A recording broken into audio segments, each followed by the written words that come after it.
Gym કરી રહ્યા છે પણ 3-4 કલાક જીમમાં જઈ રહ્યા છે, એક્સ્ટ્રીમ એક્સરસાઇઝ પર જઈ રહ્યા છે. શું એક્સ્ટ્રીમ પણ જો એક એક્સરસાઇઝ થાય તો એ જોઈન્ટ પર અસર કરે? Joint is surrounded by the musculoskeletal part, કે મસલ્સથી કવર છે. અગર જો તમારા મસલ્સની જ મૂવમેન્ટ એટલી હેલ્ધી નહીં હોય તો એ જોઈન્ટ તમારો હેલ્ધી રહેશે જ નહીં. એવા કયા રીઝન હોય કે જોઈન્ટ પેઇન થાય? જે યંગસ્ટર્સ છે એમાં એવું કયું કોમન રીઝન તમે જોયું છે? આજથી 10થી 15 વર્ષ પહેલાં નોર્મલ સ્ક્રીન ટાઈમ એ 1.5 થી 2 કલાકનો હતો.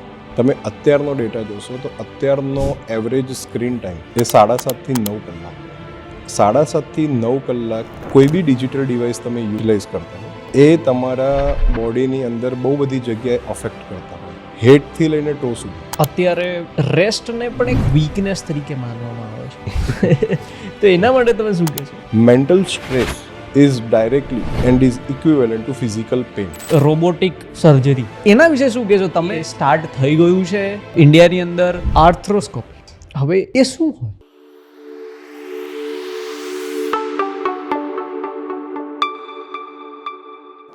હેલો એવરીવન, આજે બીજા પોડકાસ્ટ સાથે આપણે હાજર છીએ અને આપણે આજકાલ વધારે પ્રમાણમાં જોઈએ છીએ લોકો કમ્પ્લેન કરી રહ્યા છે એમના 20s અને 30sની અંદર કે એમને ઘૂંટણમાં દુખાવો થઈ રહ્યો છે, ઘૂંટણ ઘસાઈ ગયા છે, હિપની અંદર દુખાવો થઈ રહ્યો છે, ખભા જકડાઈ જાય છે. હવે આ વસ્તુ આપણે પહેલા જોતા હતા કે જે એજડ હોય, જે સિનિયર સિટીઝન્સ હોય અથવા જેમની ઉંમર થઈ ગઈ હોય એમના વર્ષોના હાર્ડવર્કથી એમને આ દુખાવા થતા હતા. તો આ બધું જાણવા માટે આપણી સાથે છે ડૉક્ટર અપૂર્વ પટેલ, જે કન્સલ્ટન્ટ ઓર્થોપેડિક સર્જન છે. આપણે પોડકાસ્ટ સ્ટાર્ટ કરતા પહેલા ડૉક્ટર અપૂર્વ પટેલની એક્સપર્ટીઝ વિશે જાણીશું. એમની એક્સપર્ટીઝ આર્થ્રોસ્કોપી અને સ્પોર્ટ્સ મેડિસિનમાં છે, રોબોટિક જોઈન્ટ રિપ્લેસમેન્ટ સર્જરીમાં છે અને કોમ્પ્લેક્સ ટ્રોમા સર્જરીની અંદર છે. એમને ઓર્થોપેડિકમાં માસ્ટર ઇન સર્જરી એટલે કે MS કમ્પ્લીટ કર્યું છે અને એડવાન્સ ની અને શોલ્ડર સર્જરીમાં પણ ફેલોશિપ કરી છે. હાઈ પરફોર્મન્સ એથ્લીટ્સ હોય કે જનરલ પેશન્ટ હોય એમને સફળતાપૂર્વક ટ્રીટમેન્ટ આપી છે. ડૉક્ટર અપૂર્વ પટેલ જૂની માન્યતાઓ સામે નવા ટ્રેન્ડ સાથે જે પણ જોઈન્ટ હેલ્થને રિલેટેડ માહિતી છે એ પ્રોવાઈડ કરી રહ્યા છે અને આપણા પોડકાસ્ટમાં પણ એ બધી જ માહિતી પ્રોવાઈડ કરવાના છીએ. તો આપણે વધારે સમય ના લેતા એમની સાથે વાત સ્ટાર્ટ કરીએ. આપણે જે રીતે વાત કરી, આપણી સાથે છે ડૉક્ટર અપૂર્વ પટેલ. એમની સાથે આપણે ઘણી બધી માહિતી સમજવા જઈ રહ્યા છે. તો આપણે પોડકાસ્ટની શરૂઆત કરીએ. કેમ છો ડૉક્ટર? બસ, વેરી નાઇસ. કેવું લાગ્યું આજે સ્ટુડિયોમાં આવીને? એકદમ wonderful, very much excited. Wonderful. આપણે બધી જ માહિતી એવી રીતે કવર કરવાની ટ્રાય કરીશું કે આપણી ઓડિયન્સ સુધી એ પહોંચે અને એમને સમજણ પડે કે કઈ રીતે એ લોકો અમુક જે જોઈન્ટ રિલેટેડ, હું રિવીલ નથી કરવા માંગતો, એનાથી બચી શકશે અને કઈ રીતે જો કોઈને ઓલરેડી પ્રોબ્લેમ હોય તો એને સોલ્વ કરી શકે ઇઝીલી. શ્યોર. તમે જોઈન્ટ એક્સપર્ટ છો, તો જોઈન્ટને રિલેટેડ અત્યારે આપણે જોઈએ તો 20s, લેટ 20sની અંદર કે 30sની અંદર અત્યારે લોકો જોઈન્ટ પેઇન સાથે આવે છે કે મને જોઈન્ટ પેઇન થઈ રહ્યું છે, ચાહે કોઈ પણ જોઈન્ટ હોય, રાઈટ, ઘૂંટણ હોય. તો એ 20s અને 30s, આ તો એવું હતું કે પહેલાંના લોકો વૃદ્ધાવસ્થામાં આપણે એક ગણતા સિનિયર સિટીઝન, રિસ્પેક્ટેડ સિનિયર સિટીઝન્સને એ જોવા મળતું. હવે આટલો બધો ચેન્જ થઈ ગયો છે તો એના વિશે શું તમે કહેશો? જોઈન્ટ પેઇન એ જનરલી પહેલાં એવું કહેવાતું કે joint pain is a disease of old age, કે એ ઓલ્ડ એજની અંદર જ થાય છે. બટ અત્યારના ટાઈમમાં in the 30s or even in the late 20s patient joint pain બહુ જ કોમનલી લઈને આવે છે. એની લાસ્ટ 10 યર્સની અંદર એની એટલું બધું એનો ઇન્સિડન્સ ઇન્ક્રીઝ થયો છે અને એના સર્ટેન કેટલાક ફેક્ટર્સ છે કે જે અત્યારે આપણી લાઈફને અફેક્ટ કરી રહ્યા છે અને જે ઇનડાયરેક્ટલી કહો કે ડાયરેક્ટલી એ જોઈન્ટ પેઇન ઉપર રિઝલ્ટ એનું થાય છે. કે લાઈફસ્ટાઈલ, કે પહેલાંની જે લાઈફસ્ટાઈલ હતી અને અત્યારની જે લાઈફસ્ટાઈલ છે, કે સેડેન્ટરી લાઈફસ્ટાઈલ જેને કહેવાય અમારી ભાષામાં, કે સેડેન્ટરી લાઈફસ્ટાઈલના લીધે બી મસ્ક્યુલોસ્કેલેટલના problems are very common. Even poor nutrition, diet, આ બધી જ વસ્તુ જે રહી એ અત્યારે જોઈન્ટ પેઇન પર સિવિયરલી અફેક્ટ થાય છે. કે લોકો 30s અંદર લઈને આવે કે સર અમને તો બહુ જ સિવિયર દુખાવો થાય છે. કે બીજી વસ્તુ કે લોકોને અત્યારે એક ઇન્ફ્લુઅન્સ થઈ ગયું છે કે જીમ કરતા લોકો છે કે જે ઓવર ટ્રેનિંગ કરે છે કે મારે વેઇટ લિફ્ટિંગ કરવું છે, મારે મસલ બિલ્ડ કરવા છે, બટ એમની જોડે કોઈ પ્રોપર ગાઈડન્સ નથી હોતું કે ના મારે તો 6 મહિનાની અંદર 6 પેક જોઈએ છે, મારે બાયસેપ્સ બનાવી દેવા છે, બટ એમની ટેકનિક જે રહી એ પ્રોપર નથી હોતી. તો આવા બહુ બધા ફેક્ટર્સ છે કે જેના લીધે પેશન્ટ જે રહ્યા એ અર્લી એજની અંદર જોઈન્ટ પેઇન લઈને આવતા હોય છે. ઇવન એની તો એક ટર્મિનોલોજી પણ બનાવી દીધી છે કે અર્લી ઓનસેટ લાઇફસ્ટાઇલ આર્થરાઇટિસ, કે જે લોકો 30sની અંદર જોઈન્ટ પેઇન લઈને આવે છે કે જેને અમારે આર્થરાઇટિસ કન્સિડર કરવો છે, બટ એને વેર એન્ડ ટેર રિલેટેડ આર્થરાઇટિસ નથી કહી શકતા. તો that is lifestyle related early onset arthritis. બહુ સારી માહિતી આપી. હવે જોઈન્ટ પેઇનની આપણે વાત કરીએ ત્યારે હવે ઘણા બધા ફેક્ટર્સ આવતા હશે કે શાના કારણે થાય છે. સો એવા કયા રીઝન હોય કે જોઈન્ટ પેઇન થાય? હવે એ જેમ કે તમે કીધું વિયર એન્ડ ટીયર, તો એ વિયર એન્ડ ટીયરના કારણે થાય કે પછી કેસ બાય કેસ અલગ અલગ હોય? તો એ જે યંગસ્ટર્સ છે એમાં એવું કયું કોમન રીઝન તમે જોયું છે? યંગસ્ટર્સની અંદર કોમન રીઝન્સમાં અત્યારે જે જોવા જઈએ કે અમારી જોડે જે ઓપીડીમાં આવે છે તો એની અંદર first of all poor nutrition. Poor nutrition is the main culprit. કે vitamin deficiency, calcium deficiency, even lifestyle and even mental stress, ચાહે વર્ક રિલેટેડ હોય કે ફેમિલી રિલેટેડ હોય, આ બધી જ વસ્તુ અફેક્ટ થતી હોય છે. પુઅર ન્યુટ્રિશન સ્ટેટસની અંદર આપણે તો અત્યારે 30sની વાત કરીએ છીએ. ઇવન મારી જોડે 10થી 12 વર્ષના છોકરાઓ પણ આવે છે કે જેમના પેરેન્ટ્સને અમે સમજાવીએ કે ભાઈ એને મોર્નિંગની અંદર જે સૂર્યપ્રકાશ હોય એની અંદર થોડુંક એને રમવા દો, તો કે સર એવો છોકરાઓ જોડે ટાઈમ જ નથી અત્યારે.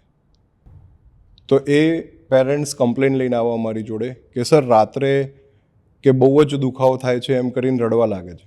પણ દેટ ઇઝ અ સાઇન કે એમની અંદર વાઇટામિન ડી ડેફિશિયન્સી. પછી તમે એને ગમે તેટલું સારું ફૂડ બી આપશો તો એ બોન હેલ્થ માટે બેનિફિશિયરી ક્યારે થઈ જ નહીં શકે. બીજી વસ્તુ, અત્યારે જે એમ્પ્લોઈઝ હોય છે, કોઈ બી મલ્ટીનેશનલ કંપની લઈ લો કે ઇવન આઈટી ડિપાર્ટમેન્ટ લઈ લો, તો એ લોકો માટે બી એક પ્રોપર વર્ક અર્ગોનોમિક્સ હોવું જોઈએ. પણ એ પ્રોપર વર્ક અર્ગોનોમિક્સ એ આઈધર સમજતા નથી કાં તો એમને એનું એટલું અવેરનેસ નથી હોતી કે એ લોકો કોન્સ્ટન્ટ કે મારે દિવસના 10 કલાક મારી કંપની માટે પૂરા કરવાના જ છે, અને એમના ઉપર બી વર્ક બર્ડન એટલું હોય કે એ પોતાના માટે કંઈ ધ્યાન જ નથી આપી શકતા. એવા ઘણા બધા પેશન્ટ્સ હોય છે કે જે કમ્પ્લેન લઈને આવે કે સર અમારે તો આખો દિવસ કોમ્પ્યુટર પર બેસવાનું જ કામ છે, છતાં બી અમને લોકોને તો આખી ગરદન દુખાય છે કે બહુ જ બેક પેઇન થાય છે કે સર અમારે તો એવું કંઈ ટ્રાવેલિંગ નથી, હેવી વેઇટ્સ નથી ઉઠાવતા, તો પછી એવું કેમ થાય છે? પણ એવું જરૂરી નથી. તમારા મસલ્સને એક પ્રોપર સ્ટ્રેચિંગ, પ્રોપર આરામ અને પ્રોપર એની એક્ટિવિટી મળવી જરૂરી છે. આ બધા જ રીઝન છે કે જે અલ્ટિમેટલી અત્યારે અર્લી એજની અંદર લોકોને અમારા જોડે લઈને આવે છે કે સર બહુ જ જોઈન્ટ પેઇન થાય છે. તો લાસ્ટ 10 વર્ષની અંદર આપણે ઘણા બધા ચેન્જીસ જોયા. હું ઇકોનોમિક્સની વાત કરું તો જે લોકો હાર્ડવર્ક કરતા હતા, જે ફિઝિકલ એક્ટિવિટીઝ વધારે કરતા હતા, જેમ કે જોબે જવા માટે ઇન્ડસ્ટ્રીઝ રિવોલ્યુશન થઈ રહ્યું હતું, લોકો જઈ રહ્યા હતા જોબ પર, સાયકલનું પણ એટલું વધારે મહત્વ હતું જેટલું અત્યારે નથી. તો એ આખો ચેન્જ થયો. તો તમને આ લાસ્ટ 10 વર્ષ જે છે એ લાસ્ટ 10 વર્ષની અંદર યંગ જે જનરેશન છે અત્યારે, જે એડલ્ટ્સ છે 20s 30s, એમાં એવા શું ડિફરન્સ તમને જોવા મળ્યો as compare to previous years? એક સિમ્પલ વર્ડ હું તમને કહીશ કે there is a lack of natural movement. કે આજથી તમે 10 વર્ષ 20 વર્ષ પહેલાં જોશો તો લોકો નોર્મલી વોકિંગ બી એટલું કરતા હતા, ફ્લોર પર બેસીને જમવું, આ તે એ બધી જ વસ્તુ હતી. ઇવન ઇન્ડિયન ટોયલેટ્સ યુઝ થતા, એટલું સ્ક્વોટિંગ કરી શકતા હતા. એટલે આ બધી જ નેચરલ મૂવમેન્ટ જે અલ્ટિમેટલી તમારા જોઈન્ટ માટે બેનિફિટ થતી હતી. કેમ આ નેચરલ મુવમેન્ટના લીધે જોઈન્ટ એ કોઈ આઇસોલેટેડ વસ્તુ નથી. Joint is what? Joint is surrounded by the musculoskeletal part, કે મસલ્સથી કવર છે. એ મસલ્સનું એને પ્રોટેક્શન છે. અગર જો તમારા મસલ્સની જ મૂવમેન્ટ એટલી હેલ્ધી નહીં હોય તો એ જોઈન્ટ તમારો હેલ્ધી રહેશે જ નહીં, એ જોઈન્ટ પ્રોટેક્ટ થશે જ નહીં. તો દરેકે દરેક તમે વસ્તુ જોશો કે લાઇફસ્ટાઇલ છે, કે એક્સેસ જીમ એક્ટિવિટી છે, કે ઇવન પોસ્ચર રિલેટેડ પ્રોબ્લેમ્સ છે, તો આ બધી જ વસ્તુ જે રહ્યા એ મસલ્સને જ પ્રોબ્લેમ કરતી હોય છે, કે જે અલ્ટિમેટલી જોઈન્ટના અફેક્ટ કરતા હોય છે. સો આપણે અંડર 30-35 એજ ગ્રુપની વાત કરીએ, સો તમે જે રીતે કીધું ઘણા બધા લોકો તમારી પાસે આવે છે, તો એમનામાં તમે એવું મોસ્ટ કોમન રીઝન કયું જોયું, અથવા મલ્ટિપલ રીઝન્સ જે મોસ્ટ કોમનલી તમે જોયું કે આ રીઝન છે ને એ મોસ્ટલી જોવા મળી રહ્યું છે? 2 રીઝન બહુ જ મોસ્ટ કોમન છે અત્યારે. One is sedentary lifestyle and second one is digital device utilization.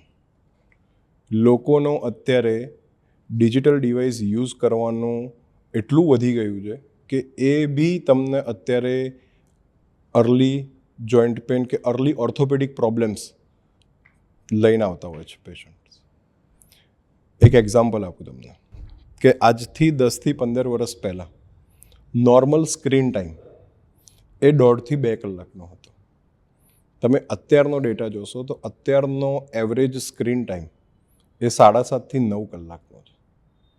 7.5 થી 9 કલાક કોઈ બી ડિજિટલ ડિવાઇસ તમે યુટિલાઇઝ કરતા હો, ચાહે લેપટોપ હોય, મોબાઈલ ફોન હોય કે એનીથિંગ, પણ એ તમારા બોડીની અંદર બહુ બધી જગ્યાએ અફેક્ટ કરતા હોય. હેડથી લઈને ટો સુધી. તમારા સર્વાઇકલના મસલ્સ છે, કે ટ્રેપેઝિયસ છે, કે રોમ્બોઇડસ છે, તો એનું over utilization, even shoulder problems, even low back pain, even excess utilization of the computer leads to early carpal tunnel, કે જેમાં પેશન્ટને રિસ્ટમાં પેઇન થવા માંડે, હાથની અંદર ઝંઝણાટી થવા માંડે. આ બધી જ વસ્તુ છે. That is all because of over use of digital devices. And second is જે આપણે ડિસ્કસ કર્યું હતું કે લાઇફસ્ટાઇલ, કે લોકોની નેચરલ મૂવમેન્ટ નથી રહી. નેચરલ મૂવમેન્ટની જોડે જોડે આજે લોકો પોતાના માટે ટાઈમ જ નથી કાઢી શકતા.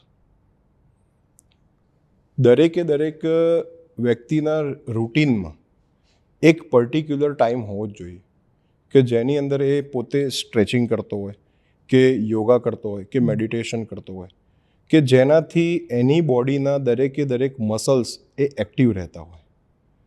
જો એ વસ્તુ થશે જ નહીં તો મસલ્સમાં બી વેર એન્ડ ટેર થશે જ, અને અલ્ટિમેટલી એ જોઈન્ટ પેઇનમાં બી અફેક્ટ થશે.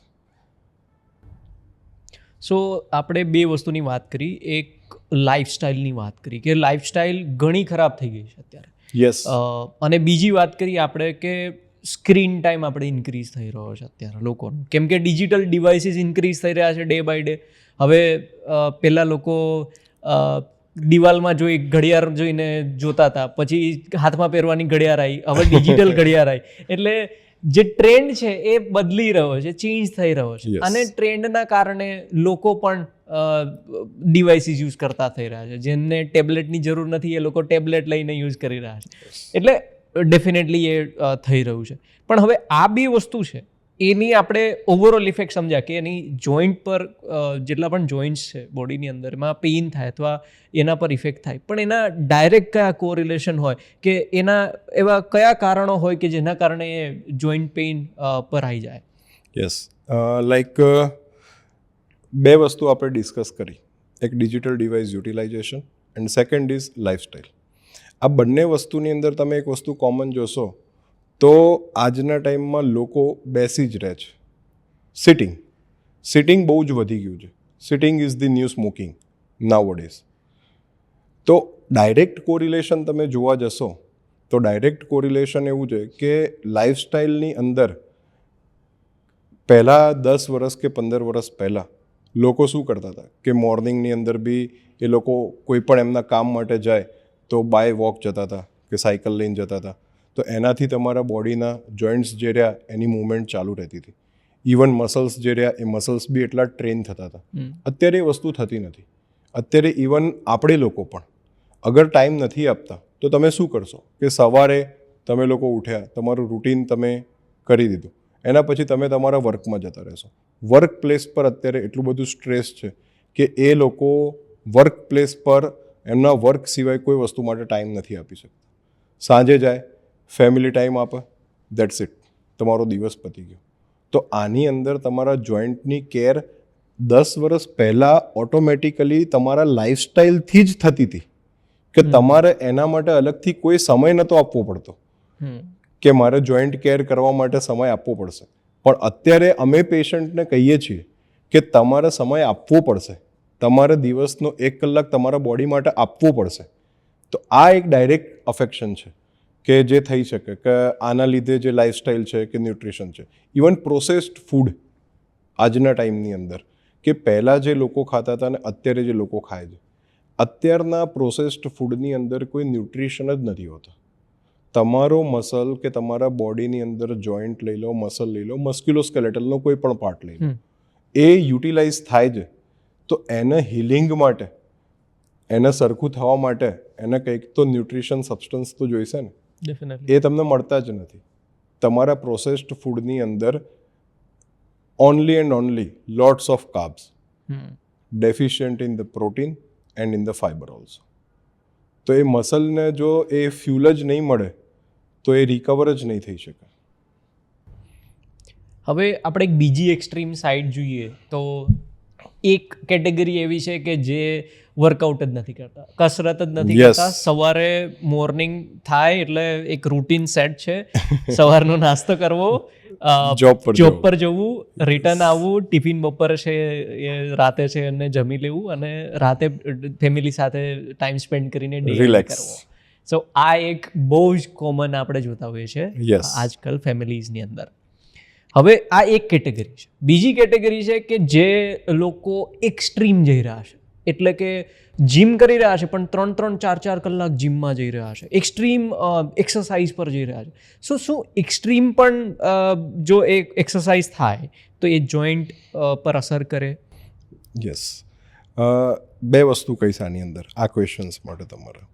કે એક જે છે ફર્સ્ટ કેટેગરી કે એમના કામથી કામ છે, જીમ માટે કોઈ સમય નથી કે કોઈ ફિઝિકલ એક્ટિવિટી નથી, એમના આપણે પછી ડિસ્કસ કરીએ. જે સેકન્ડ પોઈન્ટ છે કે જે લોકો અત્યારે ઓવર જીમ કરે છે, મોસ્ટલી યંગસ્ટર્સ, કેમ કે અત્યારે એક ટ્રેન્ડ થઈ ગયો છે.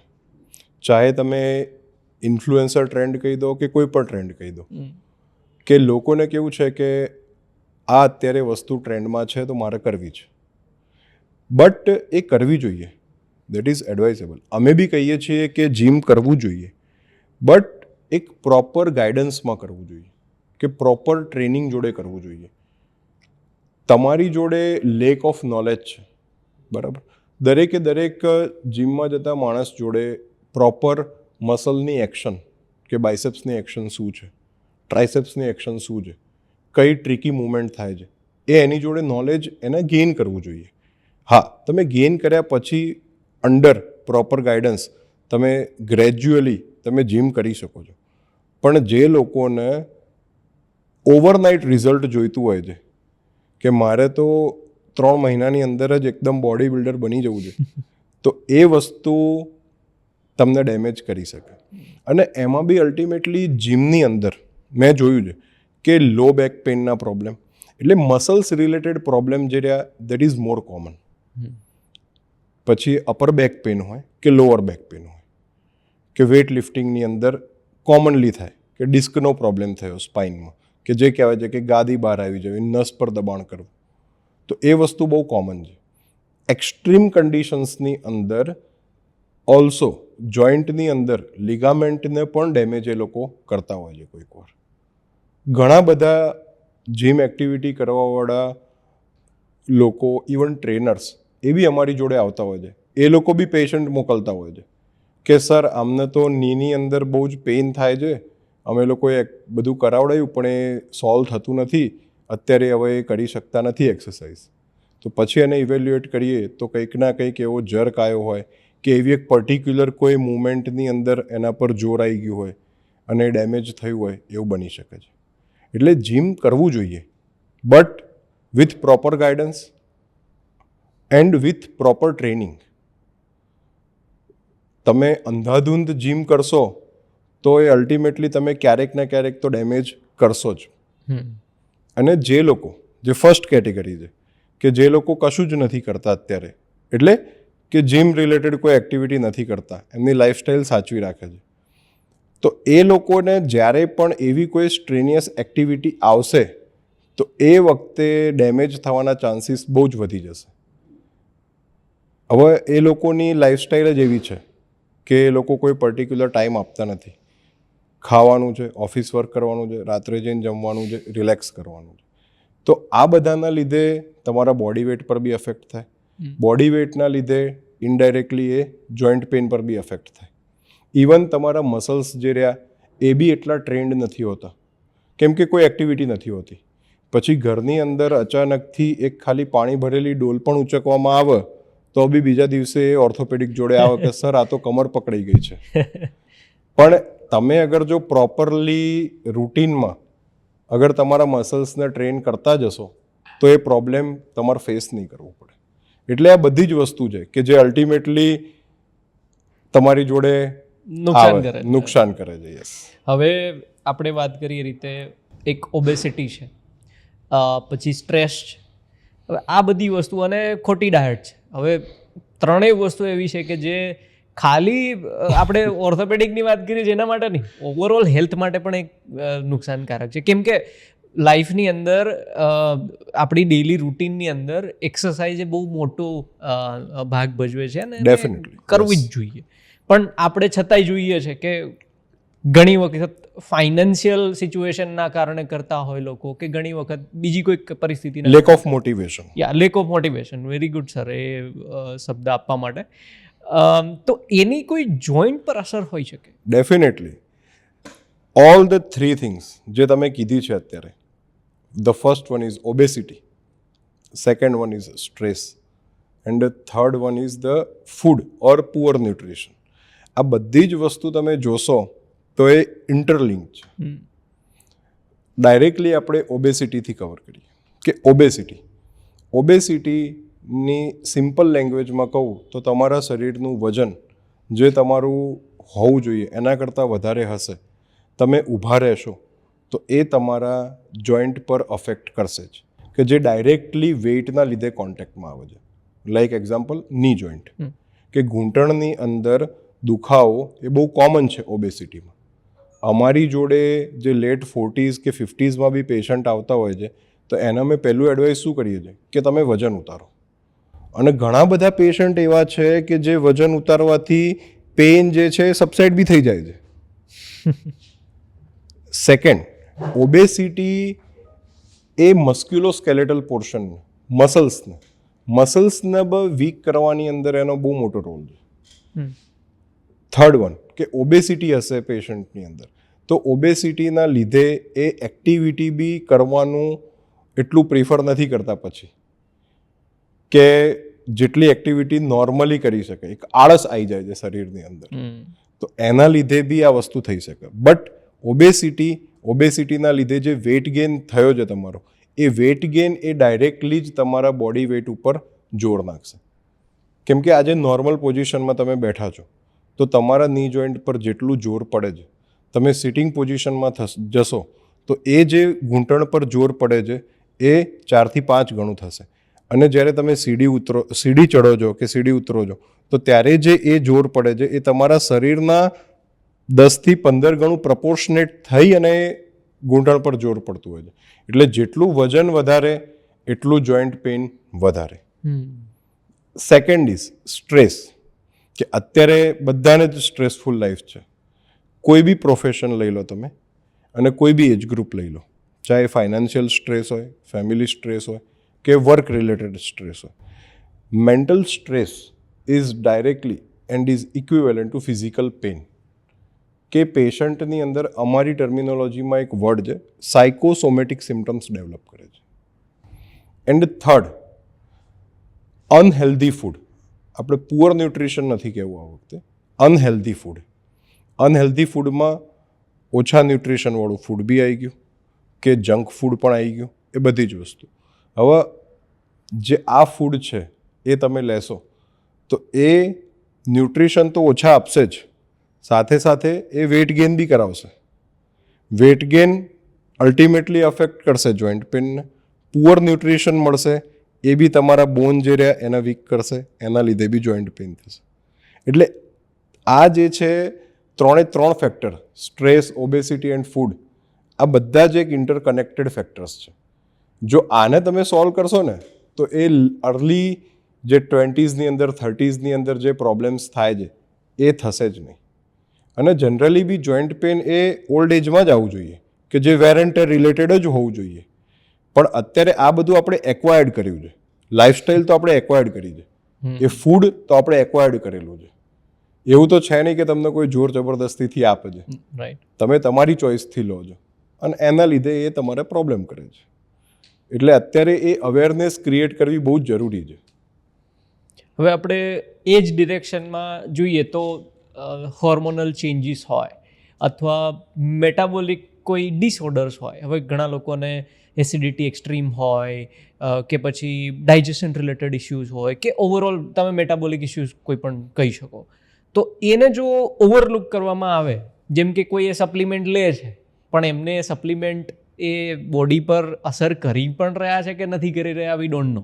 એટલે એના કારણે કોઈ સ્ટ્રેસ આવી શકે આના પર, જોઈન્ટ્સ પર કે હિપ્સ પર કે એવું કોઈ? થોડું કરેક્ટ કરીશ તમને. એના લીધે સ્ટ્રેસ નહીં, હોર્મોનલ ઇમ્બેલેન્સ હોવું કે મેટાબોલિક પ્રોબ્લેમ્સ હોવું, દેટ ઇઝ મેઇનલી અમારી ભાષામાં કહીએ તો ઘણા બધા ઓટોઇમ્યુન પ્રોબ્લેમ્સ છે કે ઘણા બધા એવા મેટાબોલિક પ્રોબ્લેમ્સ છે કે એની અંદર અમુક સિમ્ટમ્સ એ બોડીની અંદર ડેવલપ થાય અને જેના લીધે બી જોઈન્ટ પેઇન થાય. ઓકે, જેમ કે આપણે વાત કરીએ ઓટોઇમ્યુન ડિસીઝ છે રુમેટોઇડ આર્થરાઇટિસ. રુમેટોઇડ આર્થરાઇટિસની અંદર એ ફિમેલની અંદર વધારે કોમન છે, પણ એના સિમ્ટમ્સ અગર સિવિયરિટી વધારે હોય તો એ એજ નાની એજમાં પણ આવી શકતા હોય છે. બીજી વસ્તુ છે કે સપોઝ કે તમે માની લો મેટાબોલિક એન્ડ હોર્મોનલ પ્રોબ્લેમ્સમાં કે હાઇપોથાઇરોઇડિઝમ થયું. હવે હાઇપોથાઇરોઇડિઝમના પ્રોબ્લેમની અંદર ઘણી બધી વખત કોમન છે કે કોમનલી પેશન્ટની અંદર વેટ ગેઇન થતું હોય છે, કે એ ડિસીઝનો જ એક પાર્ટ છે, એને તમે રોકી નથી શકવાના. તો એના લીધે બી એ જોઈન્ટ પર અફેક્ટ થતું હોય. ઇવન આવા બહુ બધી વસ્તુ છે કે અત્યારે યંગ એજ ગ્રુપની અંદર બહુ જ કોમન છે ઇન્સ્યુલિન રેઝિસ્ટન્સ. એ ઇન્સ્યુલિન રેઝિસ્ટન્સના લીધે બી ડાયરેક્ટલી ઇન્સ્યુલિન જે છે એ મસ્ક્યુલોસ્કેલેટલ બંને સિસ્ટમને અફેક્ટ કરે છે. મસલ્સને બી અફેક્ટ કરે છે, સ્કેલેટલ સિસ્ટમને બી અફેક્ટ કરે છે. ઇવન ફિમેલ્સની અંદર PCOS, પોલિસિસ્ટિક ઓવરિયન સિન્ડ્રોમ, બહુ જ કોમન છે અત્યારે. PCOD કહો કે PCOS કહો, તો એની અંદર બી એમાં પણ વેટ ગેઇન અને એના બી જે હોર્મોનલ પ્રોબ્લેમ્સ છે કે મેટાબોલિક પ્રોબ્લેમ્સ છે એ ડાયરેક્ટલી ને ઇનડાયરેક્ટલી બંને રીતે બોનને અફેક્ટ થાય. ઇનડાયરેક્ટલી મીન્સ કે તમારું વેટ પર અફેક્ટ થયું કે તમારા મસલ્સ અફેક્ટ થયા અને એના લીધે જોઈન્ટને ડેમેજ થયું. અને ડાયરેક્ટ અફેક્શન એટલે કે એ મેટાબોલિક કે હોર્મોનલ પ્રોબ્લેમ્સના લીધે તમારું બોનનું મેટાબોલિઝમ જે છે એ વીક થાય છે અને એના લીધે એ જોઈન્ટ પ્રોબ્લેમ કરે છે. ઓકે, તો એ બંને રીતે એ અફેક્ટ થઈ શકે. That is unavoidable. બટ એની અંદર તમે શું કરી શકો છો એઝ અ પેશન્ટ અને એઝ અ ડૉક્ટર? હું એડવાઇસ શું કરું છું કે એનું early diagnosis and proper treatment with proper follow up એ તમે કરશો તો એટલું અફેક્ટ નહીં થાય. સપોઝ કે તમને થાઇરોઇડનો પ્રોબ્લેમ છે તો એ થાઇરોઇડના પ્રોબ્લેમને તમે એન્ડોક્રાઇનોલોજીસ્ટ જોડે કન્સલ્ટ કર્યો છે, એની તમે મેડિકેશન્સ ચાલુ રાખો છો તો એટલો જોઈન્ટ પર અફેક્ટ નહીં થાય. પણ તમે એ વસ્તુને ઇગ્નોર કરશો કે એક સાઈડ ફેસમાં લઈ લેશો કે એ તો થતું રહેશે, આપણને સરખું થઈ જશે, તો નહીં. તો એ તમને જે ડિસીઝ છે એ તો બોડીની અંદર વધશે જ, એની જોડે જોડે this all R collateral damage. કે જોઈન્ટ પેઇન થવું, આ થવું, એ બધું જ કોલેટરલ ડેમેજની અંદર આવતું રહેશે. એટલે એ એસોસિએટેડ છે, એસોસિએટેડ છે અને તમારે એના માટે ધ્યાન રાખવું જ પડશે અને એની પ્રોપર ટ્રીટમેન્ટ રાખવી જ પડશે. અમારી જોડે ઇવન રુમેટોઇડ આર્થરાઇટિસ માટે વેલ એજ્યુકેટેડ ફેમિલીમાંથી બી ઘણા બધા પેશન્ટ્સ એવા હોય છે કે જેમને અમે કહીએ કે આ દવા તમારે ચાલુ રાખવી જ પડશે. હા, દવાનો ડોઝ અમે ઓછો કરીશું, પણ દવા સ્ટોપ નહીં થાય. તો પછી એ લોકોનો મગજમાં એક જ વસ્તુ હોય છે કે સાહેબ આ તો અમે આખી જિંદગી દવા લેવાની, પણ એ દવા તમે નહીં લો તો વધારે પ્રોબ્લેમ્સ ક્રિએટ કરશે.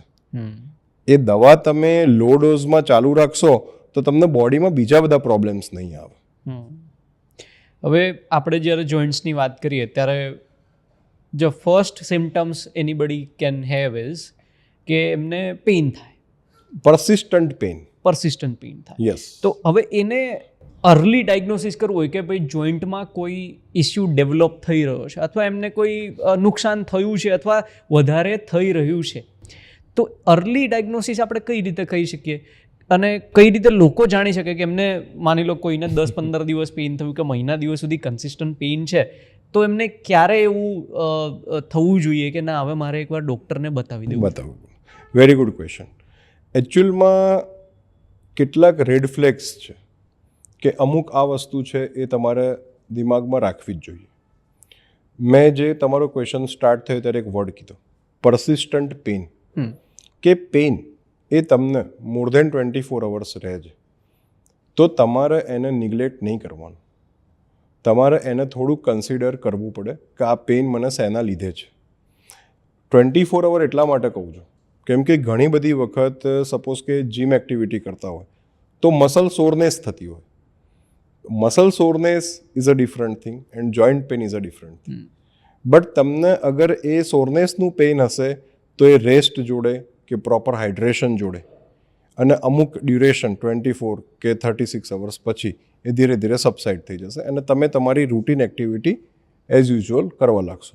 બટ જે પરસિસ્ટન્ટ પેઇન હશે કે જે તમને 36 અવર્સ 48 અવર્સ કરતાં વધારે રહે છે, જે પેઇન તમારી ડેલી એક્ટિવિટીને અફેક્ટ કરે છે, તમારી ક્વોલિટી ઓફ લાઈફને અફેક્ટ કરે છે, તો એને તમારે કન્સિડર કરવું જ પડે અને એના માટે તમારે તમારા કોઈ પણ ઓર્થોપેડિકને એકવાર કન્સલ્ટ કરવું જ જોઈએ કે આ પ્રોબ્લેમ્સ શેના લીધે છે. The first is pain. Second is unusual swelling or localised pain. ઘણા બધા લોકોને એવું થતું હોય છે કે સપોઝ કે રુમેટોઇડ આર્થરાઇટિસ છે તો કે સર અમને હાથમાં અને સોજા આવી જાય છે, પણ કે સોજા અમને જતા રહે છે એટલે અમે ધ્યાન નથી આપતા. પણ જો એવા સોજા તમને રૂટીનલી રહેતા હોય તો એનું કોઝ તમારે આઈડેન્ટિફાઈ એક કરવું જોઈએ કે આ વસ્તુ શેના લીધે થાય છે. The third is morning stiffness. ઘણા બધા યંગ મેલ પણ છે કે જે લોકો કમ્પ્લેન લઈને આવે કે સર અમને મલ્ટિપલ જોઈન્ટ પેઇન થાય છે, કે શોલ્ડર પેઇન થાય છે, ફિંગર્સ પણ દુખાય છે, નીઝ બી પેઇન થાય છે અને સવારે ઉઠીએ ત્યારે તો બોડી એકદમ અમારું જકડાઈ ગયું હોય છે, પછી બાય ધ ટાઈમ અમે એક્ટિવિટી કરીએ એમ અમારું સોલ્વ થઈ જાય છે. તો દેટ ઇઝ ઓલ્સો સાઇન કે મોર્નિંગ સ્ટીફનેસ છે અને પછી પણ એ મોર્નિંગ સ્ટીફનેસ તમને રેગ્યુલરલી રહે છે તો એનું ઇવેલ્યુએશન થવું જોઈએ. That is not normal. એટલે આ બધા સર્ટેન એક પોઈન્ટ્સ છે. એટલે શોર્ટમાં કહીશ તો જે વસ્તુ તમારી લાઈફની અંદર રૂટીનમાં નથી થતી કે યુઝ્યુઅલ નથી, અનયુઝ્યુઅલ છે, એનીથિંગ દેટ ઇઝ અનયુઝ્યુઅલ જે તમને જોઈન્ટ રિલેટેડ છે તો એને કન્સિડર એકવાર કરવી જ જોઈએ. નહીંતર શું થશે, એ નિગ્લેક્ટેડ કેસ થશે. તમે 1 વર્ષ સુધી એને નિગ્લેક્ટ કરશો પછી જે વસ્તુને તમે પ્રિવેન્ટ કરી શકતા હતા એને તમારે ટ્રીટ કરવી પડશે. સપોઝ કે તમને આજે 15 ડેઝની અંદર તમને આ પેઇન થયું છે, તમે ઇવેલ્યુએટ કરાયું, તમને એનું કોઝ ફાઇન્ડ આઉટ થઈ ગયું, તમે એને પ્રોપર રેસ્ટ છે કે પ્રોપર ફિઝિકલ થેરાપી છે આ બધી વસ્તુથી તમે એને ટ્રીટ કરી દીધું તો આગળ જતાં પ્રોબ્લેમ નહીં આવે. તમે એને ઇગ્નોર કરી ગયા એક સ્ટેજ આવે કે એના પછી તમે તમારી એક્ટિવિટી જ નથી કરી શકતા. પછી તમે ડૉક્ટર જોડે ગયા, MRI કર્યો, ફર્ધર ઇન્વેસ્ટિગેશન કરાયા, પણ એ પછી પ્રિવેન્ટ થયો નથી, એને ટ્રીટ કરવો પડે, એની સર્જરી કરવી પડે. તો એ વસ્તુ ના થાય એના માટે જે સર્ટેન સાઇન્સ છે કે જેનાથી તમારી એક્ટિવિટી અફેક્ટ થાય છે તો બેટર કે એકવાર તમે કન્સલ્ટ કરી લો. ડેફિનેટલી. એટલે prevention is always Better than better cure, than yes, cure. yes. એટલે બહુ સાચી વાત કીધી તમે. હવે એક બીજો પ્રશ્ન એ છે કે તમે કીધું સોરનેસ હોઈ શકે મસલ્સની, અને બીજી વસ્તુ છે જે જોઈન્ટ પેઇન હોઈ શકે. યસ. તો આપણે સમજ્યા કે તમારી પાસેથી કે 24 hours વેઇટ કરવી જોઈએ, પણ કોઈને આઈડેન્ટિફાઈ કરવું હોય કે આ શું છે, તો એ કઈ રીતે કરી શકે? જોઈન્ટ પેઇન તમને હું શું સિમ્પલ લેંગ્વેજમાં કહીશ તો જે જોઈન્ટ પેઇન હશે એ તમને પરસિસ્ટ જ રહેશે. એની એક્ટિવિટી જોડે કોઈ રિલેશન હશે નહીં. સપોઝ કે સોરનેસ છે, કે આજે મેં લેગ્સની એક્ટિવિટી વધારે કરી છે, કાં તો મેં હિલ ક્લાઇમ્બિંગ કર્યું છે અને મને કાફ પેઇન થવા માંડ્યું છે, બટ એ એક્ટિવિટી પછી મને એ પેઇન થયું છે, તો દેટ ઇઝ અ સાઇન કે એક્ટિવિટી રિલેટેડ છે, તો there is a higher chance કે સોરનેસ હોઈ શકે છે. સેકન્ડ થિંગ કે તમે એને રેસ્ટ આપો છો, તમે એને પ્રોપર હાઇડ્રેશન આપો છો, એની જોડે એ રિઝોલ્વ થાય છે, તો એ સોરનેસ છે. બટ પ્રોપર હાઇડ્રેશન પછી, રેસ્ટ પછી બી એ રિઝોલ્વ નથી થતું અને એ 36-48 અવર્સ પછી be same to same persist કરે છે, તો that is a pathological joint pain. You have to wait. But soreness હશે તો એ 24-36 અવર્સ એટલે એક દિવસ કે 1.5 દિવસની અંદર એનું સોલ્યુશન એની જાતે આવી જશે. But if there is any problem તો એ સોલ્યુશન નહીં આવે. તો એ તમને ત્યારે ખ્યાલ આવી જાય કે આ સોરનેસ નથી. પ્લસ એનું પેઇન બી જે સોરનેસનું જે પેઇન હશે એ પેઇન મસલ રિલેટેડ એકદમ ડલ હશે અને એક્ટિવિટી રિલેટેડ હશે. એ મસલ્સ જ્યારે એક્શનમાં આવશે ત્યારે જ એ પેઇન થશે. બટ જોઈન્ટની પેથોલોજીમાં જે બી પેઇન હશે એ તમને કોન્સ્ટન્ટ રહેશે અને સ્ટ્રોંગ અને તમારી એક્ટિવિટીને અફેક્ટ કરશે. કોઈ પણ એટલે એવું જરૂરી નથી કે આ રીતે પગ હલાવે ત્યારે જ પેઇન થાય છે. એ પેઇન તમને રહેશે જ. એ તમને આઈડિયા આવી જાય કે આ સોરનેસનું પેઇન નથી, આ ઓર્થોપેડિક વાળું પેઇન છે. બહુ સારી રીતે સર સમજાવ્યું તમે. હવે આ જ રિલેટેડ જે પ્રોબ્લેમ હોય કે જેમ કે સોરનેસ હોય કે જોઈન્ટ પેઇન હોય, એટલે પર્સનલી ફેમિલીઝમાં પણ આપણે બહુ જ કોમનલી જોયું છે, અને આ ઉંમરને આને જે વસ્તુ છે એને કોઈ લેવા દેવા નથી. ઘરમાં કઈ પેઇન કિલર પડી છે હું લઈ લઉં છું, બહુ જ કોમન. એટલે ડોક્ટર્સ તો બહુ દૂર છે, મેડિકલ સ્ટોર છે એમને પણ બોલવાનો મોકો નથી આપતા, મને આ જ મેડિસિન જોઈએ છે, મને આ જ આપો અને હું લઈ લઉં છું. ઇવન બ્રાન્ડ નેમ સાથે, બ્રાન્ડ નેમ સાથે, અને કન્ટેન્ટ બોલે પાછા કે મને 500 mg ની ફાવે છે, 350 નહીં ફાવતી. એટલે આ બહુ જ વધી રહ્યું છે. સો આના વિશે શું કહેશો તમે? બહુ જ ટોપિક ઓફ ધ ડે જેવું છે અત્યારે. એક જ વર્ડ એના માટે કહીશ કે you are going two mask your pain. કે તમે તમારા પેઇનને માસ્કિંગ કરો છો. આજના ડે ટુ ડે લાઈફની અંદર ઇવન નોર્મલ લોકોની અંદર કે જે એજ્યુકેટેડ છે, કે જેનામાં અવેરનેસ બી છે, અને એવા લોકો કે જેમનામાં અવેરનેસ નથી, એ પણ લોકો ઇઝીલી એક્સેસિબલ મેડિસિન્સ જે પેઇન કિલર્સ છે કે જેમને ઇઝીલી મળી જાય છે, કાં તો ઘરમાં પડી હોય કાં તો નજીકના ફાર્મસીમાંથી એમને અવેલેબલ થઈ જાય. તો એ શું કરશે કે આજે મને દુખાવો થાય છે તો આપણે ઓર્થોપેડિકને કોઈને કન્સલ્ટ કરાવવા જઈએ, એના કરતાં દુખાવાની દવા લઈએ, મટી જશે, તો જવું નહીં પડે. સો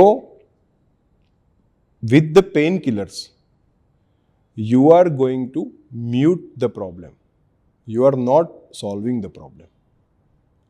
તમે એ પ્રોબ્લેમને સોલ્વ નથી કરતા, તમે એને 5 દિવસ માટે કે 7 દિવસ માટે તમે એને શાંત કરી દો છો, કે તમારા મગજથી એને હટાવી દો છો. અને પછી એ જ પેશન્ટ્સ જ્યારે અમારી જોડે આવશે એટલે એમનું ફર્સ્ટ સેન્ટેન્સ બી એ જ હોય છે કે સર અમે 5 દિવસ દવા લીધી, દવા લેતા હતા ત્યાં સુધી તો એકદમ સરસ લાગતું હતું, પછી દવા બંધ કરીએ એટલે આ દુખાવો પાછો શરૂ થઈ જાય. એટલે એમનું મેઇન કન્સર્ન શું હોય છે? જોઈન્ટ પેઇન કન્સર્ન નથી હોતો. કન્સર્ન ઇઝ કે આ દવા તો અમે લાઈફ ટાઈમ લઈ નહીં શકવાના, તો પછી આ પેઇનનું શું કરીશું? That's why they came to અસ, કે અમારી જોડે આવશે કે સાહેબ આ પેઇન કિલર તો હવે અમારાથી વધારે લેવાશે નહીં. એટલે એ અત્યારે એક રૂટીન પ્રેક્ટિસ થઈ ગઈ છે, પણ એવું ના હોવું જોઈએ. હા, તમે 1-2 દિવસ તમે વેઇટ કર્યો, એવું કોઈ પેઇન હોય, તમે 1-2 દિવસ મેડિકેશન્સ લીધી, બટ તમે 5-10 દિવસ સુધી મેડિકેશન્સ ચાલુ રાખો છો અને પછી તમને સોલ્વ નથી થતું, તમે પછી જાઓ છો, તો that is not the way. તમારે એને અર્લી એને કોઝ આઈડેન્ટિફાઈ કરાવવું જોઈએ. એટલે આ એક પ્રેક્ટિસ જે છે એ થોડીક ખરાબ કહી શકાય, પણ એ અત્યારે ચાલે છે. હવે આપણે ઘણી બધી વાત કરી. હવે જો કોઈને પ્રિવેન્શન તરફ થોડું જવું હોય, યસ, તો એવા 2-3 એવી કઈ ટિપ્સ છે જે રેગ્યુલરલી લોકો કોઈ પણ વર્ક ક્ષેત્રની અંદર કરી શકે અને જોઈન્ટ્સ રિલેટેડ પ્રોબ્લેમ્સથી બચી શકે? પ્રિવેન્શન, જે તમે પહેલાં કીધું કે prevention is always better than cure. You have to prevent it.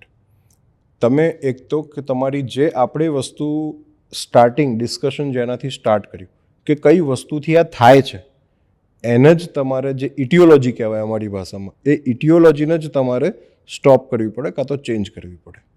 Okay, first is તમારી લાઈફસ્ટાઈલને થોડીક મોડિફાઈ કરો. તમે કઈ રીતે લાઈફસ્ટાઈલને મોડિફિકેશન કરશો કે જે નેચરલ મુવમેન્ટ્સ છે એને થોડુંક તમે તમારી લાઈફસ્ટાઈલમાં એડ કરો. બરાબર? સપોઝ કે અહીંયાથી 200 મીટર જવાનું છે, કે સોસાયટીના દરવાજા સુધી કંઈ વસ્તુ લેવા જવાની છે, તો એક્ટિવાનો યુઝ કરવાનું બંધ કરી દો અને વોક કરીને જાઓ, તો એ તમારી નેચરલ મુવમેન્ટ એડ થશે. આ બધી નાની નાની વસ્તુઓ છે કે જેનાથી તમારી લાઈફ પર, જોઈન્ટ પર એની પોઝિટિવ અફેક્ટ થશે. બીજી વસ્તુ યોગા. કે યોગા, આજે જીમ નથી કરી શકતા તમે, કે તમારે વેટ ટ્રેનિંગ નથી કરવી, તો યોગા કરો. તમે કોઈ પણ એવી મિકેનિકલ એક્ટિવિટી કરો કે જેનાથી તમારી બોડી, તમારા જોઈન્ટ્સ, તમારા મસલ્સ એ સ્ટ્રેચ આઉટ થશે, કે એને એક હેબિટ થશે સ્ટ્રેચ થવાની, કે કોઈ પણ જાતનું કોઈ પણ એવો ટ્રોમેટિક પાર્ટ આવે તો એને બેર કરવાની, તો એ કરી શકે. તો you have to add yoga, કે યોગાને તમે તમારી લાઈફની અંદર એક એડ કરો, એક પ્રોપર એક ફિઝિકલ થેરાપી થઈ જાય. એક બીજું કે ન્યુટ્રિશન પર થોડુંક ફોકસ કરો.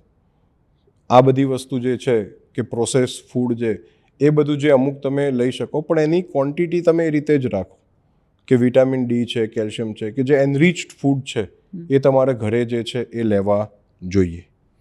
આ બધી વસ્તુ તમે એડ કરશો તો ઓટોમેટિકલી તમને જોઈન્ટ પેનમાં બેનિફિટ થવાનો જ છે. બીજી વસ્તુ કે આ જે વર્ક એમ્પ્લોય છે, તો એમ્પ્લોય માટે ઓલવેઝ એક વર્ક એર્ગોનોમિક્સ એ લોકોએ ધ્યાનમાં રાખવું જ જોઈએ. એ કંપની તરફથી હોય કે સેલ્ફ હોય, પોતે એનું સર્ચ કરવું જોઈએ કે અમુક વસ્તુઓ છે કે જે તમે કોમ્પ્યુટર યુઝ કરો છો તો એ તમારા આઈ લેવલ પર હોવું જોઈએ. તમારું ડેસ્ક અને ચેર છે તો એ પોઝિટિવ વેરિયન્સમાં હોવી જોઈએ, કે જેનાથી તમારા શોલ્ડર પર તમને ભાર ના પડતો હોય. અને બીજું એક છે 20-20-20 રૂલ છે, કે એવરી 20 મિનિટ્સ 20 ફીટ અપાર્ટ અને 20 સેકન્ડ્સ માટે જોવાનું. તો આ વસ્તુ કરવાથી શું થશે કે એક રૂટીન જે તમે કોન્સ્ટન્ટ એક્ટિવિટી કરશો એની અંદર તમને પોઝ મળશે, તમારા આઈઝને બી પોઝ મળશે, મસલ્સને બી પોઝ મળશે અને તમને અલ્ટિમેટલી બેનિફિટ કરશે. હવે આપણે પ્રિવેન્શનના અનધર સ્ટેપમાં જઈએ તો આપણે અત્યારે તો મેજોરિટીલી એડલ્ટ્સની વાત કરીએ, કે જે મેજોરિટીલી આપણે આઈટી કંપનીઝ છે જેમનું કામ કોમ્પ્યુટર સામે, લેપટોપ સામે બેસી રહેવાનું છે. હવે એક લિમિટ હોય તો બરાબર છે, પણ આજે તો આપણે જોઈએ કે 12 કલાક, 10 કલાક કોન્સ્ટન્ટ, યસ, રાઈટ, 15 કલાક સુધી મેં લોકોને જોઉં છું કે કોન્સ્ટન્ટ બેઠા હોય છે. અને એવું નથી કે કોઈ એક્ટિવિટીઝ વચ્ચે બ્રેક લે. હવે એ જે ફિલ્ડ છે એ એવું છે કે ત્યાં ઘણી બધી વખત એવું સમજો કે હાફ એવા અડધા દિવસો હશે મહિનાના કે જ્યાં લંચ પણ ડેસ્ક પર લેવું પડતું હોય. એવા પણ સિચ્યુએશન આપણે જોઈએ છે, અવારનવાર જોઈએ છે. તો એનો પોસ્ચર જે છે એ તમે વાત કરી એ રીતે એમાં ચેન્જીસ લાવવા જોઈએ. 20-20-20 રૂલ્સ જે તમે કીધું, ટેક પોસ્ચર, તો એ ટેક પોસ્ચર પર કામ કરવું જોઈએ. પણ હવે એવી કોઈ ટિપ્સ આપશો કે જેનાથી પ્રિવેન્શન જે છે જે લોકો એક્સરસાઇઝ કરે છે અથવા નથી કરતા પણ જેમના લોંગ આવર્સ ડેસ્ક પર બેસવાના હોય તો એ કઈ રીતે બેટર મેનેજમેન્ટ કરી શકે ફોર પ્રિવેન્શન? એવરી 45 મિનિટ્સ પર take a break. Short and sweet, કે એવરી 45 મિનિટ્સ પર take a break of 5 minutes. કે તમે ઓફિસની અંદર બી એક ખાલી ચક્કર મારી દીધું, કે તમારી નોર્મલ હેન્ડ મૂવમેન્ટ્સથી સ્ટ્રેચિંગ કરી દીધું, થોડુંક તમારા કમરના ભાગ પર તમે મૂવમેન્ટ કરી દીધી. આ એકદમ નાની વસ્તુ છે પણ આ ટેક પર્સન્સ માટે એટલી બધી બેનિફિટ કરે છે કે બહુ બધા લોકોને એનાથી બેનિફિટ પણ થાય છે. અને બહુ બધી જગ્યાએ આ વસ્તુ કરાવડાવવામાં બી આવે છે અને that is a good thing કે તમારે બ્રેક લેવો જ જોઈએ. 45 મિનિટ્સે 45 મિનિટ્સે તમારું બ્રેઇન બી ફટીક થઈ જાય અને તમારા બોડીના મસલ્સ બી ફટીક થાય જ.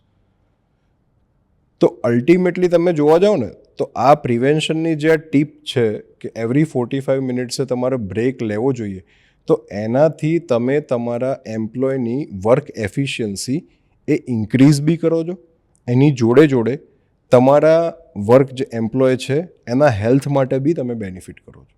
તો મારા થોટ પ્રોસેસમાં આ વસ્તુ કમ્પલસરી કરાવવી જોઈએ કે 45 મિનિટ્સે કાં તો તમારું ડેસ્ક જે છે એ બંધ થઈ જવું જોઈએ કે now it's a time of break. Right yes. Right. હવે ઓન અનધર હેન્ડ જોઈએ તો આપણે મોબિલિટીની વાત કરીએ એટલે કે મૂવમેન્ટ કરીએ, ચાલવા જોઈએ, રેગ્યુલર મોર્નિંગ વોક કરીએ કે જે પણ એક્ટિવિટી જેમને જે રીતે સુટેબલ થાય ટાઈમસર એ રીતે કરી શકે. That is one. Another one is physiotherapy, જે લોકો જાતે શીખીને કરે કે કોઈની હેલ્પથી કરે. યસ. અને ત્રીજું છે યોગા.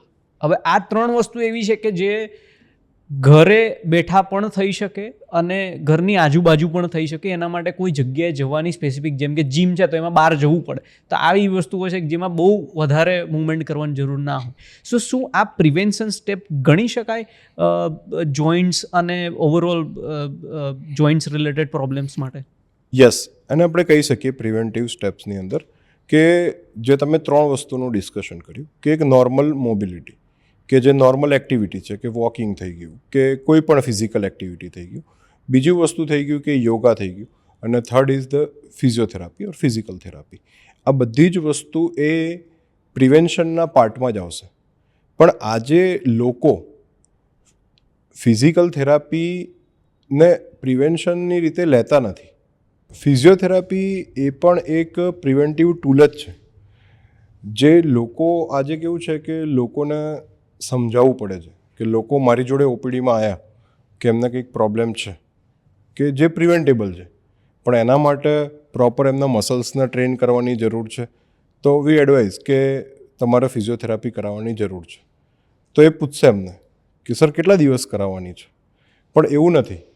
ફિઝિયોથેરાપી એ એક એવી વસ્તુ છે કે જે તમે એક પ્રોપર ગાઈડન્સ, એક ક્વોલિફાઈડ ડૉક્ટરના અંડરમાં તમે એક વસ્તુ શીખી રહ્યા છો કે જે પછી તમે પાછળથી તમારા ઘરે કે ડે ટુ ડે લાઈફની અંદર તમે એ એક્ટિવિટીને એડ કરી શકો છો કે જેનાથી તમને બેટર રિઝલ્ટ મળે છે. તો દેટ ઇઝ ઓલ્સો એક પ્રિવેન્ટિવ આસ્પેક્ટમાં એને કાઉન્ટ તમે કરી શકો ફિઝિકલ થેરાપીને, કે જે વસ્તુ આપણે નોર્મલી કઈ એક્સરસાઇઝ કરવી, તમે એ જ વસ્તુ છે બટ એક ક્વોલિફાઈડ ડૉક્ટર તમને ટ્રેન કરે છે કે તમારે આ વસ્તુ આ રીતે જ કરવાની છે. એટલો બંનેમાં ફરક છે અને જે કરાવવું જોઈએ. અત્યારે ઇન્ડિયાની અંદર ફિઝિયોથેરાપીની અવેરનેસ બહુ જ ઓછી છે અને જે ડે બાય ડે ઇન્ક્રીઝ થઈ રહી છે. અને આ જેટલી અવેરનેસ ક્રિએટ થશે એટલું લોકો સમજશે કે what is the importance of physiotherapy in day to day life, કે એને તમે તમારા જોઈન્ટ કેર માટે કઈ રીતે યુટિલાઇઝ કરી શકો છો. કે જે અત્યારે ડેવલપ્ડ નેશન્સ છે એની અંદર જે અવેરનેસ છે એ અનફોર્ચ્યુનેટલી એ અવેરનેસ આપણે હજુ ડેવલપ કરવાની બાકી છે. બટ એ એક બહુ જ ઇફેક્ટિવ ટૂલ છે તમારા જોઈન્ટ હેલ્થ માટે. અત્યારે રેસ્ટને પણ એક વીકનેસ તરીકે માનવામાં આવે છે, તો એના માટે તમે શું કહેશો? 50% ઇઝ ટ્રુ. એક લોકોની મેન્ટાલિટી એવી થઈ ગઈ છે કે rest is equal to weakness, but એવું નથી. આજે એની ફોર્મ ઓફ રેસ્ટ તમારા 24 અવરના તમારા જે તમારો દિવસનો એક સમય છે 24 કલાક, એમાં બી તમને એક રેસ્ટ અમુક પીરિયડ કે જે 7 થી 8 કલાકનો રેસ્ટ છે એ બોડીને મળવો જ જોઈએ. હું એક ડૉક્ટરની લેંગ્વેજમાં કહીશ તો rest is equal to healing phase. આજે કોઈ બી વસ્તુ છે એને હીલ થવા માટે ટાઈમ જોઈશે. ટાઈમ જેટલી વસ્તુને હીલ કરશે એટલું કોઈ જ એ વસ્તુને હીલ નહીં કરી શકે. ઇવન આજે તમે જીમ એક્ટિવિટી કરતા હો તો જીમની અંદર બી તમારો જો અગર પ્રોપર ટ્રેનર હશે તો એ બી તમને કહેશે કે સર વીકની અંદર 1 દિવસ કે 2 દિવસ તમારી અગર હેવી ટ્રેનિંગ છે તો તમારા મસલ્સને રેસ્ટ કમ્પલસરી છે. તમે એક વસ્તુ ઇમેજિન કરી શકો છો કે તમે આજે કોઈ પણ એક્ટિવિટી ચાલુ જ રાખો છો તો એ મસલ્સ જે રહ્યા એ મસલ્સને બી ડેમેજ તો થાય જ. આજે તમે જીમની અંદર તમે બાયસેપ્સ કરો છો તો એ બાયસેપ્સ તમે હેવી વેઇટ્સ કરે તો એ મસલ્સ જે રહ્યા એ મસલ્સને ડેમેજ બી થશે. એટલે તો તમે એને પાછળ પ્રોટીન પાવડર લેતા હોવ છો કે સપ્લિમેન્ટ્સ લેતા હોવ છો. તો એ સપ્લિમેન્ટ્સ શેના માટે લો છો કે એ મસલ્સને હીલ કરે. તો જેટલા સપ્લિમેન્ટ્સ ઇમ્પોર્ટન્ટ છે એટલું ને એટલું જ રેસ્ટ બી ઇમ્પોર્ટન્ટ છે. ઇવન નોર્મલ જીમ એક્ટિવિટીને છોડી દો તમે અને કોઈ યંગ એજની અંદર તમને જોઈન્ટ પેઇન છે અને એની અંદર બી ડૉક્ટરે તમને રેસ્ટ કરવાનો કીધો છે કે સપોઝ કે ગાદી ફાટી ગઈ છે કે ગાદીને કંઈક ડેમેજ થયું છે ડ્યુરિંગ એની સ્પોર્ટ્સ એક્ટિવિટી, તો એ ગાદીને તમારે હીલ કરવા માટે એના ઓપરેશનની જરૂર નથી, એટલી સિવિયરિટી નથી, પણ તમે એને રેસ્ટ કરાવશો તો એ કમ્પ્લીટલી ટ્રીટ થઈ જશે. તો એ વસ્તુ માટે રેસ્ટ જરૂરી છે. એટલે એવરી ટાઈમ એવું નથી હોતું, પણ લોકોની એક મેન્ટાલિટી થઈ ગઈ છે કે રેસ્ટ તો એક વીકનેસની સાઇન છે. રેસ્ટ એ હિલિંગની સાઇન છે. હિલિંગ માટે જરૂરી ફેઝ છે રેસ્ટ. સો આપણે જોઈન્ટ પેઇનની વાત કરીએ તો એવું કહી શકાય કે જોઈન્ટ પેઇન એક એજિંગ પ્રોસેસ છે કે ના, એ મિથ છે, એવું જરૂરી નથી? Joint pain in the late age group એ વેર એન્ડ ટેર છે, એ એજિંગ પ્રોસેસ છે. બટ અર્લી એજની અંદર જોઈન્ટ પેઇનને એજિંગ જોડે કોરિલેટ કરવું that is 100% myth. That is not true. કે આજે તમને એનો વર્ડ જ છે એજિંગ.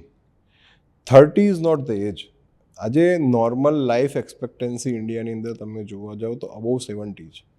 તો તમે તમારી અડધી ઉંમર બી પૂરી નથી કરી. તો ત્યારે અગર જો વેર એન્ડ ટેર થતું હોય તો એવું તો પહેલાં તો ક્યારેય થતું નહોતું. તો દેટ ઇઝ મિથ.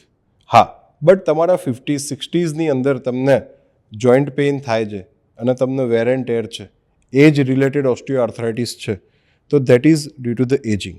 એને આપણે કહી શકીએ કે આ એજિંગના લીધે છે. હા, એની સાયમલ્ટેનિયસ ફેક્ટર્સ તો કામ કરતા જ હોય કે એના પર વધારે વર્કલોડ પડ્યો હોય ડ્યુરિંગ ધ લાઈફ ટાઈમ, કાં તો ઓબેસિટી હોય, આ હોય તે હોય, પણ એજના લીધે બી એ પેઇન આવી શકે. પણ નોટ જે પેઇન તમને અર્લી એજમાં આવે છે that is not due to the ageing. એ તમારી જે એક્વાયર્ડ લાઈફસ્ટાઈલ રિલેટેડ છે, that early onset lifestyle arthritis છે. It is not age related arthritis. હવે મેં તમારા વિશે થોડું રિસર્ચ જ્યારે હું કરતો હતો ત્યારે મને એક ટર્મ જોવા મળી કે જેની અંદર તમે કામ કરી રહ્યા છો, એ છે આર્થ્રોસ્કોપી. યસ. હવે એ શું હોય? In the simple terminology, arthroscopy means to visualize the joint with the naked eyes. Arthro means joint and scopy means to visualize. તો એવી કોઈ પણ વસ્તુ કે જે તમે આજે દૂરબીન નાખીને જોઈન્ટમાં એક કી હોલ, એક નોર્મલ એક સ્ટીચના ઇન્સિઝનથી તમે જોઈ શકો છો, તો એને આર્થ્રોસ્કોપી કહેવાય. આર્થ્રોસ્કોપી અત્યારની ઓર્થોપેડિક પ્રેક્ટિસની અંદર એક ફેન્ટાસ્ટિક ટૂલ છે. Not only for surgery. આર્થ્રોસ્કોપીના બે પાર્ટ છે. One is diagnostic arthroscopy and the second one is therapeutic arthroscopy. What is diagnostic arthroscopy? Diagnostic arthroscopy means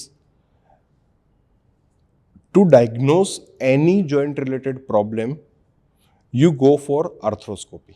કે તમને આજે કોઈ જોઈન્ટમાં પ્રોબ્લેમ છે, MRI, CT scan, x ray, this all are the radiological investigations.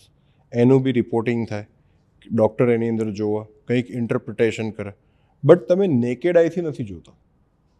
But in diagnostic arthroscopy you are visualising the thing with your naked eyes. તો એનો એટલો એક એડેડ એડવાન્ટેજ હોય કે તમે કન્ફર્મ કરી શકો છો કે આ જ વસ્તુ છે. અને ઇવન ફોર થેરાપ્યુટિક રીઝન્સ, કે આજે સર્જરી તો એક કીહોલ ઇન્સિઝન થઈ જાય. એસીએલ ટેર ફક્ત એક બે જ નાના ઇન્સિઝનથી થઈ જાય છે. તો મોટા કોઈ ઇન્સિઝનની જરૂર નથી પડતી. રિકવરી ફેઝ જે રહ્યો એ પેશન્ટનો ફાસ્ટ થઈ જાય છે. ઇવન ડે કેર અમારી ભાષામાં ડે કેર કહીએ એટલે કે પેશન્ટ આવ્યું, સર્જરી કરી, તમે ઇવનિંગમાં ડિસ્ચાર્જ કરી દીધો. તો એ પ્રોસેસ પેશન્ટ માટે બી વધારે એક એડેડ એડવાન્ટેજ કરી આપતી હોય છે. એટલે નોર્મલ એક લેંગ્વેજમાં કહીએ તો આર્થ્રોસ્કોપી એટલે દૂરબીનથી કોઈ પણ જોઈન્ટની જે પણ પ્રોબ્લેમ છે એનું સોલ્યુશન કરવું, દેટ ઇઝ આર્થ્રોસ્કોપી. સો આપણે જ્યારે આર્થ્રોસ્કોપીની વાત કરીએ તો આર્થ્રોસ્કોપી એ એવી કઈ વસ્તુને રિપ્લેસ કર્યું છે અને શું ઇઝી બનાવ્યું ડૉક્ટર્સ અને મેડિકલ ફિલ્ડ માટે? આર્થ્રોસ્કોપી એ કન્વેન્શનલ ટેકનિકને રિપ્લેસ કરેલી છે. પણ એને બી બહુ જ ટાઈમ થઈ ગયો. કે વર્ષો પહેલાં ઓપન ઇન્સિઝનથી, કે સપોઝ કે એસીએલ ડેમેજ થયો છે તો ચીરો મૂકી અને એસીએલ જે છે એનું રિકન્સ્ટ્રક્શન થતું હતું. કે સપોઝ કે ગાદીનો ભાગ છે તો એ ગાદીના ભાગને એડ્રેસ કરતા હતા. પણ એના માટે જે રિપ્લેસમેન્ટમાં જોઈએ ઓલમોસ્ટ એટલી ને એટલી સાઇઝના ઇન્સિઝન, એટલે એટલો જ ચીરો મૂકવો પડે તમારે. પેથોલોજી બહુ નાની હોય કે જેને તમે કી હોલથી એડ્રેસ કરી શકો છો. તો એ વસ્તુ આર્થ્રોસ્કોપી આવ્યા પછી બહુ ઇઝી થઈ ગઈ. અને એમાં એક પેશન્ટ માટે બી બેનિફિટ થઈ ગયો કે એનો રિકવરી ફેઝ બી બહુ ફાસ્ટ થઈ ગયો. કે તમને કોઈ બ્લડ લોસની ટેન્શન નથી, કે ઇન્ફેક્શનની ટેન્શન નથી. એ બધી વસ્તુ થઈ જાય. અને ઇવન કોસ્મેટિકલી રીઝનથી બી બહુ બેનિફિટ થઈ ગયું કે આજે આર્થ્રોસ્કોપી જે વસ્તુ જેનાથી આપણે ટ્રીટ કરીએ છીએ એ બધી જ ઓલમોસ્ટ સ્પોર્ટ્સ મેડિસિન રિલેટેડ અને અર્લી એજની અંદર જે પણ પ્રોબ્લેમ્સ આવતા હોય, ચાહે તમે એસીએલ લઈ લો, મેનિસ્કસ લઈ લો, કે શોલ્ડરની અંદર તમે લેબરલ ટેર લઈ લીધું કે રોટેટર ટેર લઈ લીધું, તો અગર જો કન્વેન્શનલ ટેકનિકથી કરતા હતા તો બહુ મોટા ઇન્સિઝન આવતા હતા, તો એનો સ્કાર રહી જતો હતો. અત્યારે કીહોલ સર્જરીથી આપણે કરીએ છીએ તો એની અંદર સ્કાર નથી રહેતો. તો યંગ જનરેશન એ એના ફેવરમાં છે કે અમારે કીહોલ સર્જરી જ કરાવી છે. અને એનો એડેડ એડવાન્ટેજ બી આપણને એટલો જ એના રિકવરી ટાઈમમાં પણ મળી રહે છે. હવે આ જે વસ્તુ છે એનો મતલબ એવો થયો કે ઓછી કાપકૂપ કરીને રાઈટ ડિસિઝન અને મોર એક્યુરેટ જોઈ શકીએ. મોર એક્યુરેટ અને તમે રાઈટ ડિસિઝન અને મોર પ્રિસાઇઝલી તમે એને કરેક્ટ કરી શકો. યસ. હવે આવી જ રીતે આપણે જોઈએ રોબોટિક સર્જરી જે ખાસું ચાલી રહ્યું છે. હું હમણાં જ કોઈ ફેમિલી મેમ્બર્સને હું એક ઓર્થોપેડિક ડૉક્ટર પાસે લઈ ગયો હતો. એમના ટીવીમાં ઓલવેઝ એક રોબોટ સર્જરી કરતું હતું અને એ જોઈન્ટ રિપ્લેસમેન્ટ સર્જરી થઈ રહી હતી અને એનો એક વિડીયો હું જોઈ રહ્યો હતો. એટલે મને આઈડિયા નહોતો કે પહેલાં તો આવું કંઈ થાય, કેમ કે આપણી રેગ્યુલર રૂટીન લાઈફમાં આપણે આવું જોતા ના હોય. સો એના વિશે શું કહેશો તમે? એ માનો છો એ સ્ટાર્ટ થઈ ગયું છે ઇન્ડિયાની અંદર અને એ ઇફેક્ટિવ પણ છે? યસ. અત્યારે ઇન્ડિયામાં બી ફૂલ ફ્લેજમાં રોબોટિક્સ ચાલુ થઈ ગયું છે. ઇવન ની રિપ્લેસમેન્ટ છે, પાર્શિયલ ની રિપ્લેસમેન્ટ છે, ઇવન હિપ રિપ્લેસમેન્ટ છે. બધાની જ અંદર દરેકે દરેક અલગ અલગ બહુ બધા રોબોટ છે, સેમી ઓટોમેટિકથી લઈને ફૂલ્લી ઓટોમેટિક. અને રોબોટિક્સ જે છે એનો એક એડેડ એડવાન્ટેજ બી છે. કે એડેડ એડવાન્ટેજ શું છે રોબોટિક્સનો? કે એનાથી તમારું પ્રિસિઝન એ ઇન્ક્રીઝ થાય છે, એક્યુરેસી વધે છે. જે સપોઝ કે ની રિપ્લેસમેન્ટ કરીએ છીએ તો એની અંદર જે બોન કટ્સ લઈએ અમે લોકો, તો એ બોન કટ્સ ઓછામાં ઓછો એનાથી આવતો હોય છે. કેમ કે ઓપરેશન પહેલાં જ તમારું 3D પ્લાનિંગ થતું હોય. એ 3D પ્લાનિંગથી તમને ઓલમોસ્ટ 99% એનો આઈડિયા આવી ગયો હોય કે મારે આ જ ઇમ્પ્લાન્ટ યુઝ કરવાનો છે, આ જ સાઇઝ થશે ને આટલું જ મારે કટ લેવાનો છે. ઇવન એ ઇમ્પ્લાન્ટ યુઝ કર્યા પછી એ તમારા ની જોઈન્ટનું અલાઇનમેન્ટ કેવું હશે, કે તમારી મિડ ફ્લેક્શન સ્ટેબિલિટી કેટલી હશે, એ પણ તમે એની અંદર જોઈ શકો છો. અને એની અંદર કંઈ પ્લસ માઇનસ હોય તો એ બી તમે કરી શકો છો. તો એક્યુરેસી બહુ ઇન્ક્રીઝ થઈ જાય છે. જે પેશન્ટની ડિમાન્ડ હોય છે કે સર અમારે પલાઠીવાળાઓમાં કંઈ પ્રોબ્લેમ તો નહીં આવે ને, generally with good alignment and with good surgical technique normal conventional ની રિપ્લેસમેન્ટમાં પણ પલાઠીવાળાઓમાં કોઈ પ્રોબ્લેમ નથી આવતો આજના ટાઈમમાં. બટ પહેલાંની અંદર તમે કોન્ફિડન્ટલી બહાર નીકળી શકો છો કે આ પેશન્ટને પલાઠી વાળશે તો કોઈ જ પ્રોબ્લેમ થવાનો નથી. તો દેટ ઇઝ એડેડ એડવાન્ટેજ કે તમારું પ્રિસિઝન ઇન્ક્રીઝ થાય છે અને તમારો જે એક્યુરેસી કહેવાય અને એનાથી અલ્ટિમેટલી ફંક્શનલ આઉટકમમાં પણ ફરક પડતો હોય છે. અને એનો સાચે કહું તો એનો વધારે સારો એડેડ એડવાન્ટેજ જે કોમ્પ્લેક્સ કેસીસ છે, કે જે કોમ્પ્લિકેટ થઈ ગયા છે, કે પગ આખા વાંકા વળી ગયા છે, તો એની અંદર કઈ રીતે ઓછામાં ઓછા બોન કટ્સ લઈ સોફ્ટ ટિશ્યુને હેન્ડલ કરી અને સારું અલાઇનમેન્ટ લેવું, તો એના માટે રોબોટ્સ તમને બહુ સારી રીતે હેલ્પ કરી શકે છે. એટલે robots along with good surgeon it will give a very good functional result. એવું નથી કે એકલો રોબોટ આપશે, પણ એની જોડે good surgical technique with good fundamental understanding of the things, કે તમારું અલાઇનમેન્ટ કઈ રીતે થાય છે અને કેટલું થાય છે, એ બહુ ઇમ્પોર્ટન્ટ છે. શું આપણે તમે આ સર્જરી કરો છો અથવા સ્ટાર્ટ કરવાના છો ફ્યુચરમાં? મને આઈડિયા નથી. રોબોટિક સર્જરીની મેં ટ્રેનિંગ જે છે એ બહુ બધી જગ્યાએ લીધેલી છે, ઇવન આસિસ્ટ પણ કરાયેલા છે. અત્યારે હું એ પ્રોસેસમાં જ છું કે રોબોટ્સ એ આપણે લઈ લઈએ અને આપણા ત્યાં જ એની સર્જરી પરફોર્મ કરીએ. અત્યારે અમે સર્જરી કરીએ છીએ રોબોટ્સની. મારા ત્યાં અત્યારે હાલ અમે લોકો એક ફૂલ્લી ઓટોમેટેડ રોબોટ લેવાના પ્લાનિંગમાં છીએ કે જેનાથી પેશન્ટને એક બેટર આઉટકમ આપણે આપી શકીએ with good accuracy and with good precision.